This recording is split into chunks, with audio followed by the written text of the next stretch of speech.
السلام عليكم ورحمة الله وبركاته. حبايب قلبي من السهير، عاملين ايه؟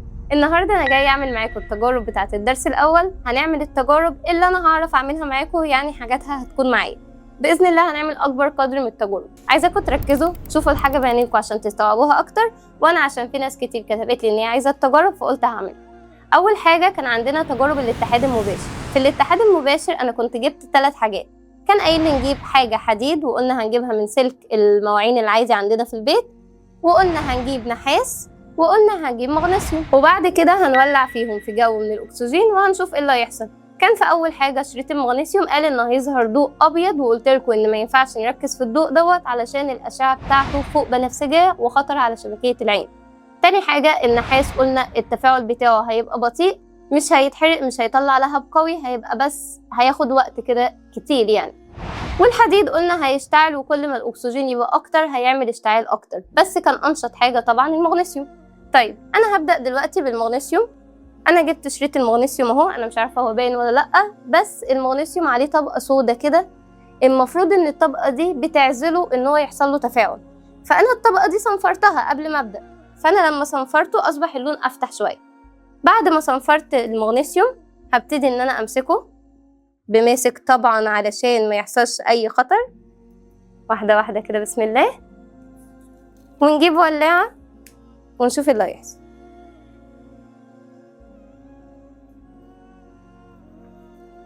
بسم الله.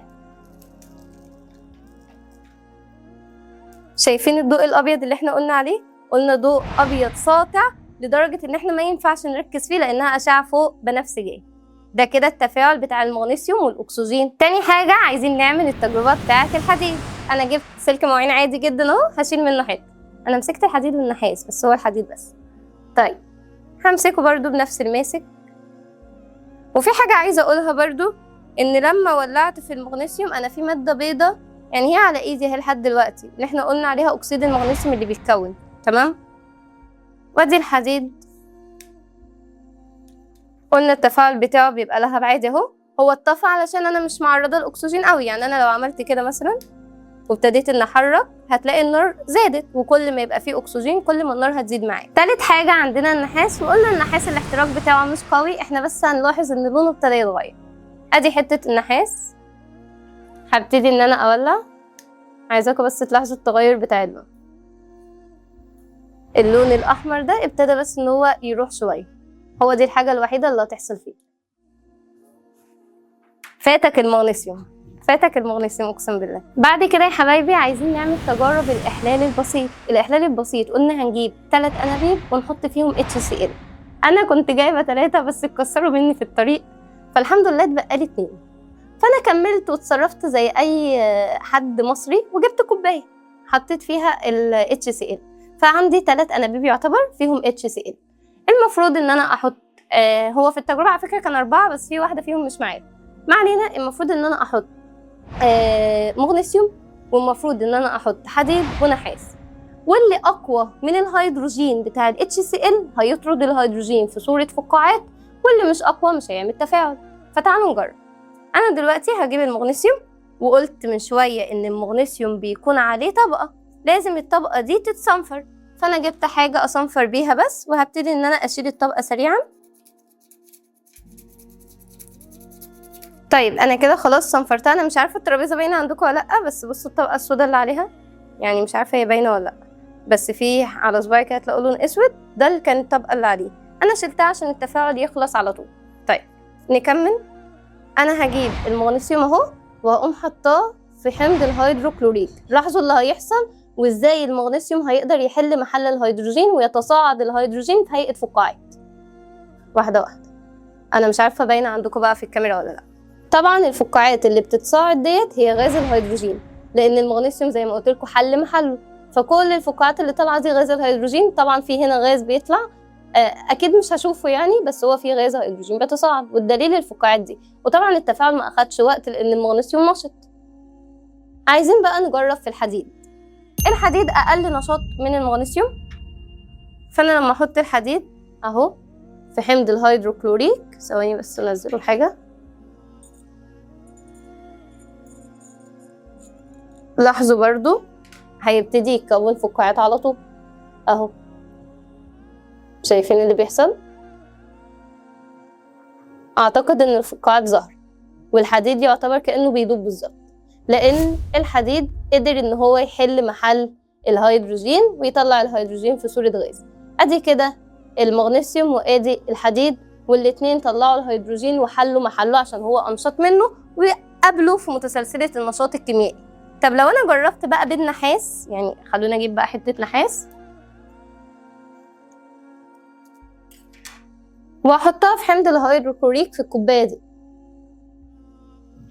بصوا كده ولا اي حاجة حصلت. ليه؟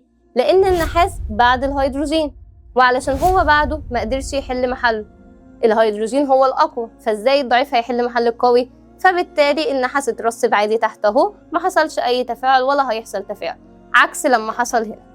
يبقى انا عرفت كده ان العناصر الاقوى بتحل محل الهيدروجين في محلول الحمض، وبتقدر ان هي تطلعه في صورة غاز، انها الاضعف منه مش هيحصل معاها تفاعل. عايزين نعمل التجربة بتاعة الصوديوم والمية.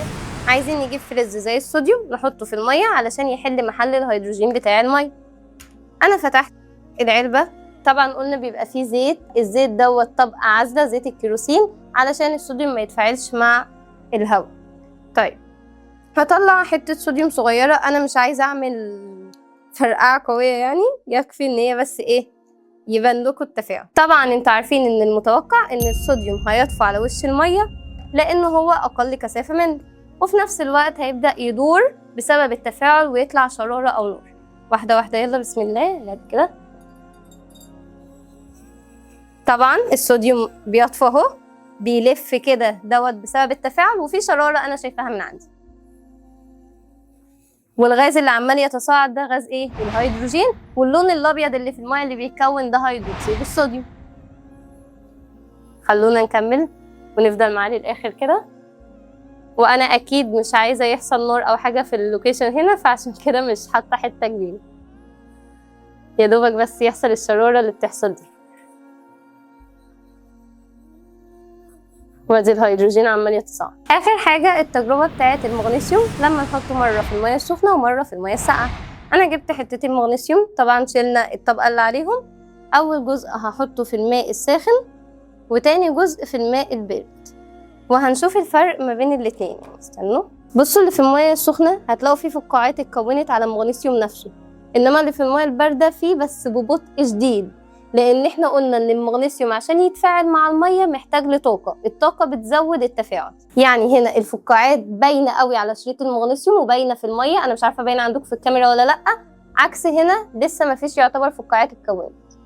هو ده بس الفرق. وطبعا الميه هنا مش سخنه قوي برضو، كل ما الميه تبقى اسخن كل ما التفاعل كان هيخلص بسرعه. طيب كده يا حبايبي احنا عملنا التجارب اللي قلنا هنعملها، معظم التجارب اللي عرفت اعملها لكم عملتها لكم، يا رب تكونوا استفدتوا، وما تنسوش تقولوا رايكم. باي باي.